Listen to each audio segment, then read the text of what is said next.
भानुगुप्ता यातयामं वेदमानीययो भुवि अध्यापयत्कण्वमुख्यान् तस्मै वेदात्मने नमः। श्रीमहासवित्रे नमः।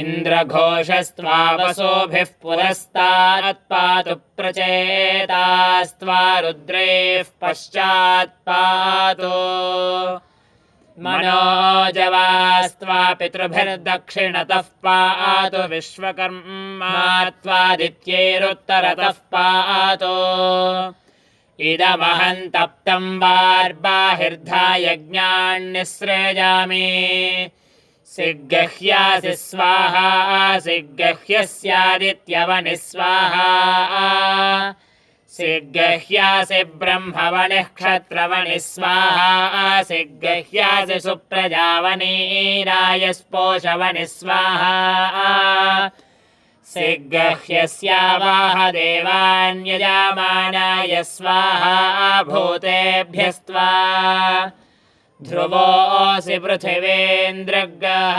ध्रुवक्षिदस्यन्तरिक्षन्द्रग्गः अच्युतक्षिदासि दिवन्द्रग्गः अग्नेर्भस्मास्यग्नेः पुरीशमसि युञ्जते मना उत युञ्जते धियो विप्रा विप्रस्य बृहतो विपश्चिताः विहोत्रा आदधे वयुना विदेक इन्महे देवस्या सवितुः परिष्टुतिः इदं विष्णुर्विचक्रमे त्रेधा निदाधे पदम् समोर्हवस्य पाग्यसुरे स्वाहा इरावती धेनुमतिः भूतग्सूयवसिनी मनवेदशस्या व्यस्कभ्नारोदासी विष्ण एते दाधर्था पृथिवीमभितो मयोघैः स्वाहा।